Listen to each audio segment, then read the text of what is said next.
Bonjour à tous, nous sommes le mercredi 17 juin 2026, il est 11h34, vidéo pour le mercredi 24 juin 2026.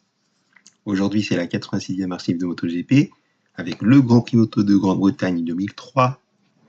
Il a eu lieu du vendredi 11 juillet 2003 au dimanche 13 juillet 2003 et c'est le 640e Grand Prix Moto Championnat depuis 1949 où, vous l'auriez compris, lundi on va faire le 650e Grand Prix Moto Championnat depuis 1949.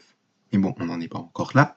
On va faire la présentation des nouveaux pilotes et sachez qu'ils sont nombreux pour ce qui est de la catégorie 125 et 250. Il n'y en aura pas, sachez-le, pour ce qui est de la catégorie MotoGP, pour information. Alors, pour ce qui est de la catégorie 125, nous avons Paul Vieuxet. Donc, je n'ai pas d'informations sur lui. Même chose pour ce qui est du suivant, qui est Lee Longden. Pareil pour le suivant, qui est Schuster Lusk. Donc, ça en fait 3. Et un quatrième qui est Chris Weston. Donc, 4 nouveaux pilotes auxquels je n'ai pas d'informations sur eux, malheureusement.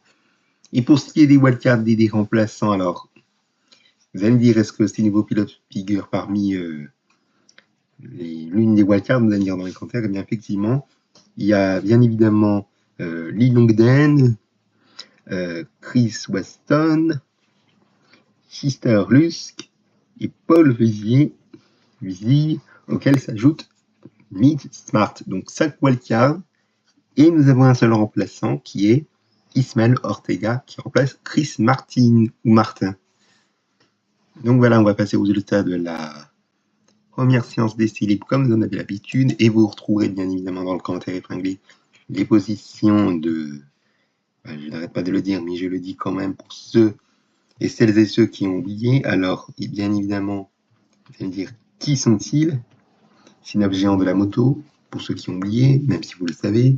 Eh bien, il y a Dani Pedrosa, Andrea Dovizioso, Jorge Lorenzo, Tom Luthi, Marco Simoncelli, Casey Stoner, Alvaro Bautista, Simone Corsi et Mac Di Miglio.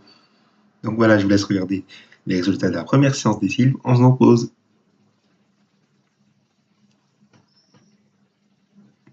Voilà, on va passer aux résultats de la deuxième... Enfin, la première séance de qualification libre, pardon. Nous n'avons pas dans le classement, et pour pas grand-chose, Lee Longden et Schuster Lusk.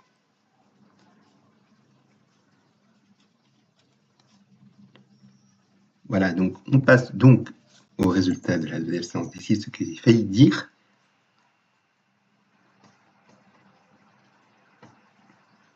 La deuxième séance de qualification libre.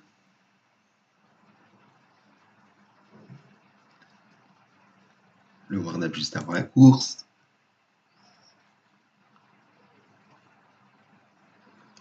Et on y vient à la course. 26 pilotes qui ont franchi le drapeau à damier. Enfin, 26 pilotes qui ont franchi le drapeau à damier et 11 abandons, plus 1 qui en fait 12, puisque Chris Weston n'a pas pris le départ, peut-être lié à un problème technique autour de mise en grille ou autour de chauffe. Et vous l'avez vu dans le commentaire épinglé, que nous avons l'abandon de Dani Pedrosa, de Jorge Lorenzo et de Simone Corsi.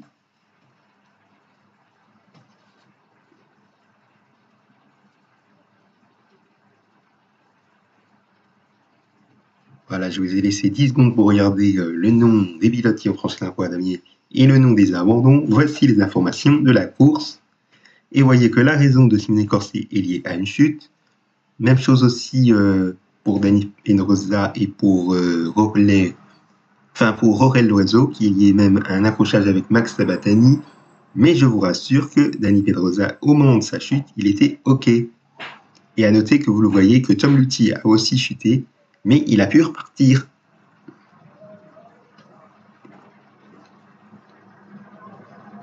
Voilà, donc on va passer à la catégorie 250. Alors, pour ce qui est des nouveaux pilotes en 250, nous avons... Alors, après ce que j'ai été sur mon portable. Alors, nous avons Lee Dickinson, pas d'informations sur lui. Même chose pour ce qui est du suivant, qui est Philippe Zebourg et Andries Seward, 3 Britanniques auxquels je n'ai pas d'informations, malheureusement. Et il en manque qu'un. Et là, vous allez voir, on va en parler au cours des résultats de la première séance de question libre. Il y en a un quatrième de nouveaux pilotes, mais malheureusement qu'on ne le voit pas. Vous allez me dire, est-ce que c'est étonnant? Eh bien, effectivement, c'est assez étonnant. Ce n'est pas un Britannique, ni un Français, ni un Espagnol, mais un Italien. Il s'appelle Teresio Isola. Donc voilà, Teresio qui est T-E-R-E-S-I-O et Isola c'est I-S-O-L-A.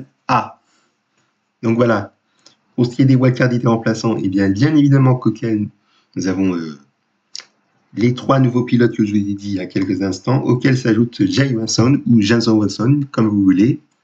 Et au niveau des remplaçants, nous avons qu'un seul, Teresio Isola, qui remplace justement Jaroslav Hull. Donc voilà, on va passer aux résultats de la première séance d'essai libre.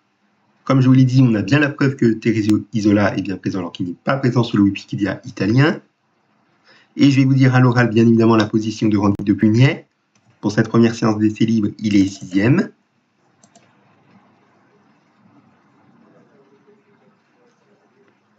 On passe maintenant aux résultats de la première séance de caption libre, avec Randy de Pugnet qui est 3e. Et là, on a la preuve que on ne verra pas, on n'a pas Teresio Isola sur le Wikipédia italien, puisque il est non seulement pas dans le classement, avec en plus Andrew Seiford et Katja Poestienne. Alors, pourquoi on n'a pas Teresio Isola sur le Wikipédia italien alors qu'il y est, sachez-le, sur le Wikipédia anglais?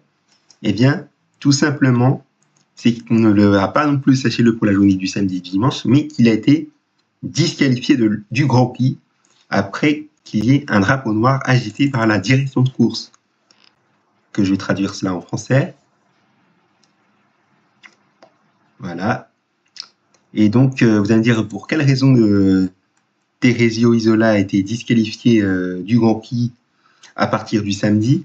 Eh bien, c'est une raison dont je n'ai pas trouvé. J'ai cherché en vain. Mais c'est très très bizarre. C'est une affaire rarissime qui arrive de l'histoire du MotoGP, si j'ai envie de dire. Donc voilà. Je vous prie de m'en excuser pour la gêne occasionnée. Mais bon, je vous laisse regarder les résultats. Je vous en pose, bien évidemment. Voilà, on va passer donc au résultat de la deuxième séance d'essai libre. Comme je vous l'ai dit, Teresio Isola, on ne le verra pas sur la journée du samedi après qu'il soit disqualifié à l'issue de la première séance de qualification libre. Pour ce qui est de la position de Randy de Pugnet sur cette deuxième séance d'essai libre, pardon, il est 3e.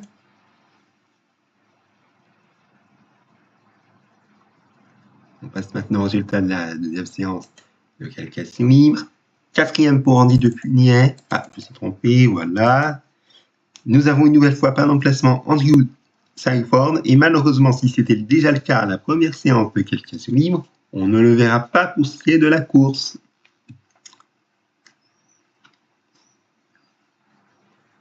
Voilà, et vous l'avez noté aussi que Lee Dickinson, eh bien, il n'a pas fait de chrono, mais on le verra pour la journée du dimanche, je vous le rassure. Donc voilà, on va passer au résultat du warm-up. Randy de Pugnet, eh bien, il est 2e et pour pas grand-chose du meilleur temps pour 4 petits millièmes, ce qui est assez étonnant. Voilà, on va passer au résultat de la course, mais avant, je crois avoir oublié la position de Randy de Pugnet à la deuxième séance de screening, 4e. Si je vous l'ai dit, je vous prie de m'en excuser, mais bon, ce n'est pas grave. Donc, on y vient au résultat de la course. Nous avons 19 pilotes qui ont franchi le drapeau à damier et 8 à abandon. Et Randy de Pugnet, il finit 8e.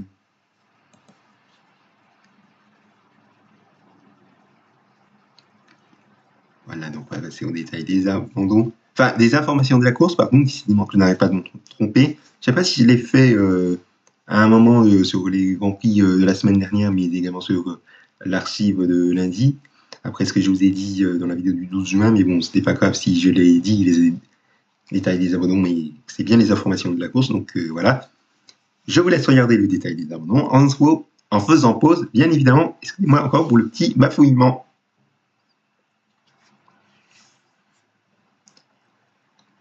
Allez, on va passer à la catégorie MotoGP pour terminer, mais juste avant de vous montrer les résultats de la première séance d'essai libre, et sachez qu'il n'y a pas de nouveaux pilotes et qu'il n'y a pas non plus de wildcard, mais de remplaçants, le remplaçant de Daijiro Kato, que j'y reviens pas, qui est Ryushi Kiyonari, et Yukio Kagayama, qui remplace Kenny Roberts Jr. Donc, juste avant de montrer les résultats de la première d'essai libre, on va revenir sur l'affaire du team WCM. Alors, on revient sur le Grand Prix d'Afrique du Sud il y a quelques semaines. Je vais retraduire cela en français pour ceux qui n'ont pas vu l'archive. Eh bien, sachez que le team était déjà présent au Japon, il était de nouveau présent en Afrique du Sud.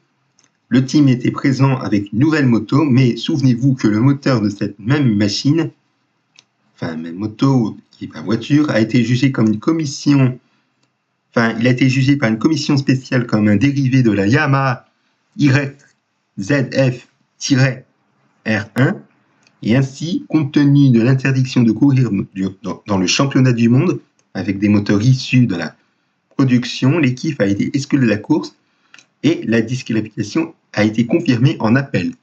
Suite à cette affaire, et là on va traduire cela en français, vous allez me dire, est-ce que son team fait son retour? Eh bien,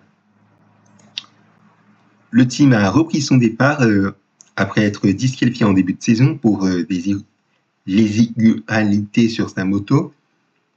Mais cependant, les motos utilisées sont des anciens modèles de 2 temps de la catégorie 500, la Sabre V4 et la Rock Yamaha. Donc c'est une affaire assez insolite que je n'ai pas trop compris pourquoi le team fait son retour. Alors peut-être que vous aussi vous n'avez pas compris.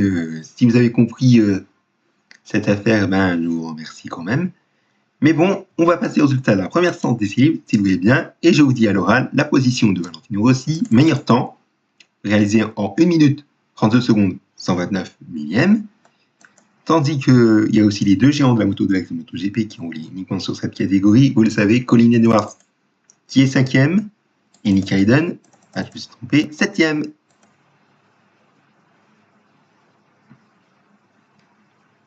Voilà, on va passer aux états de la première séance de qualification libre.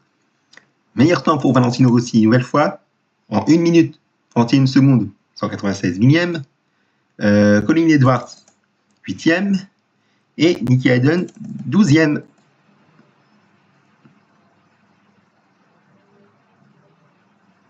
Voilà, on va passer aux états de la deuxième séance d'essai libre. Pas de chrono pour David De Gea, mais on le verra sur le reste du Grand Prix. Avec Valentino Rossi qui fait le meilleur temps.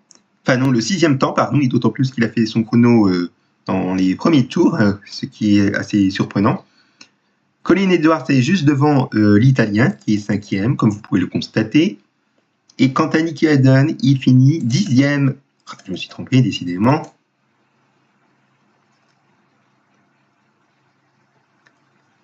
Allez, on va passer aux résultats de la deuxième séance de qualification libre. Valentino Rossi qui fait le 4e temps, et une nouvelle fois dans son chrono dans les premiers tours. Décidément, c'est un samedi assez difficile pour Valentino Rossi, mais on espère que ça n'aura pas de conséquences pour la course. Colin Edwards, il finit 9e, et Nicky Hayden, 13e. Oh, décidément, je n'arrête pas de me tromper. C'est pas possible, ça. Mais bon, David De Gea, vous le voyez qu'il a peu de chrono, mais on va sur la journée du dimanche, je vous le rassure.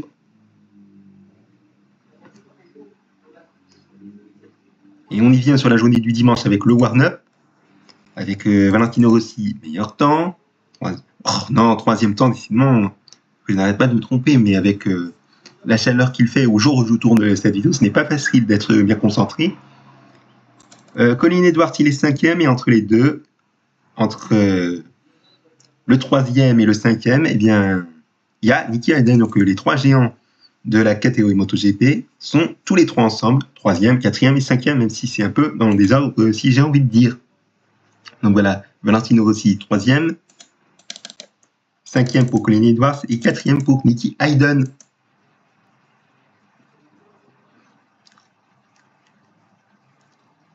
Et j'attire votre attention avant de passer à la course que Alex Barros, eh bien, qui a fait peu de tours, vous allez me dire, est-ce qu'il avait chuté au cours de ce warm-up? Eh bien, effectivement, il a chuté au cours de ce warm-up. Et sachez qu'on ne le verra pas pour la course. C'est vraiment dommage pour le Brésilien. Alors donc, on va passer au résultat de la course. Valentino Rossi, je ne dis pas si c'est vrai qu'il a fini 3e, mais en revanche, ce qui est vrai, c'est que Colin Edwards finit 10e et Nicky Hayden 8e. Et nous avons 6 abandons.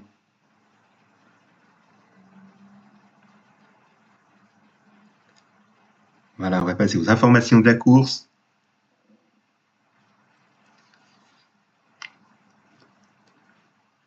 Alors, vous allez me dire en commentaire qu'est-ce qui s'est passé pour Valentino Rossi. Est-ce que c'est vrai qu'il a fini 3e? Eh bien, en réalité, il a franchi la ligne en vainqueur, mais, il n'a pas respecté les drapeaux jaunes. Et oui, puisqu'il y avait des drapeaux jaunes et donc des chutes, ce qui signifie que Valentino Rossi en a profité pour faire des dépassements sur ses adversaires. Eh bien, faire ce genre d'action est interdit. Et à ce jour, si c'est pénalisé de rendre une position, eh bien, qu'à l'époque, faire ça en course n'est pas interdit. Ça n'a aucune sanction, mais ça peut avoir une sanction sur le résultat final. En effet, Valentino Rossi a franchi le drapeau ennemi en vainqueur, mais il a été pénalisé de 10 secondes. Et ouais, vous voyez la preuve juste ici. Je vais traduire cela en français. Et ouais, vous voyez que la direction de course a infligé une pénalité de 10 secondes que je tiens à préciser au pilote numéro 46, Valentino Rossi, pour avoir dépassé sous drapeau jaune. Ce qui est une grosse déception pour Valentino Rossi, mais pour autant, il conserve son podium en finissant 3e, puisque je vous rappelle plutôt que Valentino Rossi va faire un 100% en saison 2003 en termes de podium, c'est-à-dire aucun résultat blanc, aucun abandon, aucun résultat au-delà de la 15e position, que des podiums. Puisque je vous rappelle que cette série avait commencé au Grand Prix moto du Portugal 2002 et qu'elle va se terminer au premier Grand Prix du championnat 2004. Donc voilà, c'est la fin de cette archive de MotoGP. Merci à vous de l'avoir suivi. On se donne rendez-vous la semaine prochaine pour la suite de l'histoire. Et bien évidemment, avec le Grand Prix d'Allemagne lundi, sur le fameux tourniquet du Sachsenring, et mercredi prochain, pour les 10 mois de la première archive de MotoGP, la République tchèque. Merci pour votre attention. Plutôt. Je vous souhaite de passer une bonne fin de semaine avec le Grand Prix Moto des Pays-Bas 2026 qui est à Assen à partir de vendredi. Et je vous remercie pour votre attention et je vous dis à bientôt.